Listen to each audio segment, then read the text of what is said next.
Priez sans cesse. C'est le verset biblique en 1 Thessaloniciens chapitre 5, verset 17.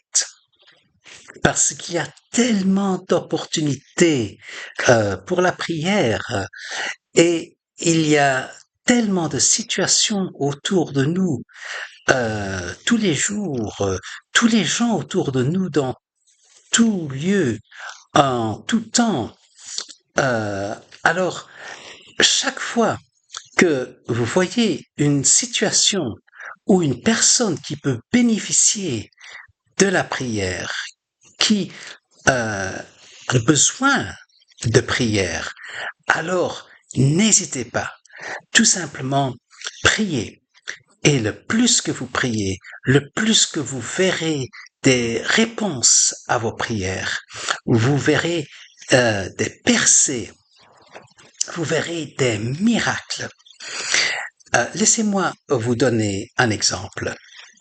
Quand j'étais en Afrique comme missionnaire dans la République démocratique du Congo, RDC, Kinshasa, lorsque je marchais, euh, j'ai vu une personne estropiée qui ne pouvait pas marcher au bord de la route en train de mendier.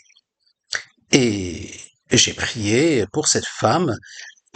J'ai dit, Kobika, Nakombona Yesu, qui veut dire, sois guéri au nom de Jésus. Et après avoir terminé de prier avec elle, quand je me suis retourné pour continuer à marcher, j'ai vu juste derrière moi un homme qui portait un costume et une cravate très bien habillé et il m'a parlé en disant excusez-moi mais je suis directeur d'un hôpital qui est juste en haut de la rue euh, donc s'il vous plaît euh, est-ce que vous pourriez venir avec moi et prier pour ceux qui sont dans mon hôpital? Et j'ai dit, bien sûr. Et je suis allé avec lui et il a demandé à son assistant, une fois qu'on était arrivé à l'hôpital, euh, de me guider autour de l'hôpital. Et son assistant, juste avant de me guider, il a dit, est-ce que vous pourriez prier pour ma femme parce qu'elle est à la maison et elle ne peut pas sortir de son lit parce qu'elle a de la douleur dans son dos et c'est qui est tellement douloureux qu'elle ne peut pas marcher, elle ne peut pas bouger, elle ne peut rien faire du tout. Et j'ai dit bien sûr.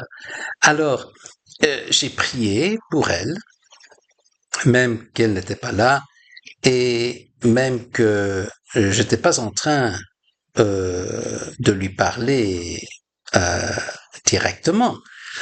Et après cela, il m'a fait faire le tour.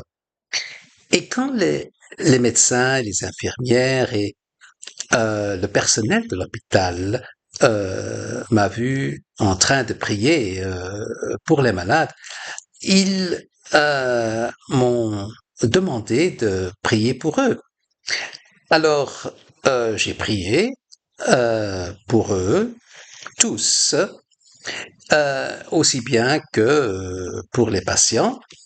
Et puis, à la fin de la journée, quand il ne restait plus de temps pour moi pour continuer à prier, j'avais déjà prié pour environ la moitié de l'hôpital.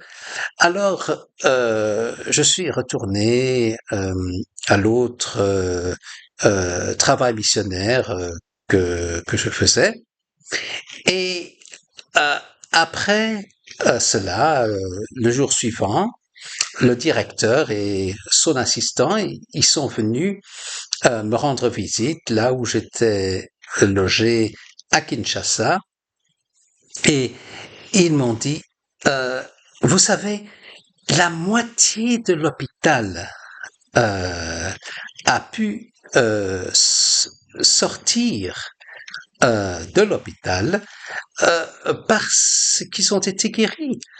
Et les 7 personnes qui sont encore à l'hôpital, ce sont ceux euh, euh, ce sont ceux qui et ceux qui n'ont pas été guéris, ce sont ceux qui pour lesquels vous n'avez pas encore vous n'avez pas eu le temps pour prier.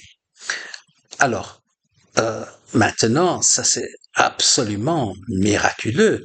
Et par-dessus cela, l'assistant a dit, quand je suis rentré à la maison après mon service à l'hôpital auprès de ma femme, j'ai vu que elle n'était plus au lit et elle était debout et partout en train de faire toutes les choses autour de la maison.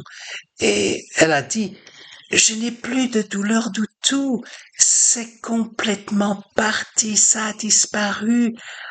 Je peux faire absolument tout maintenant. Alors, vous voyez, chaque opportunité que vous avez pour prier, s'il vous plaît, ne ratez pas une seule de ces occasions. Alors, souvenez-vous, priez sans cesse.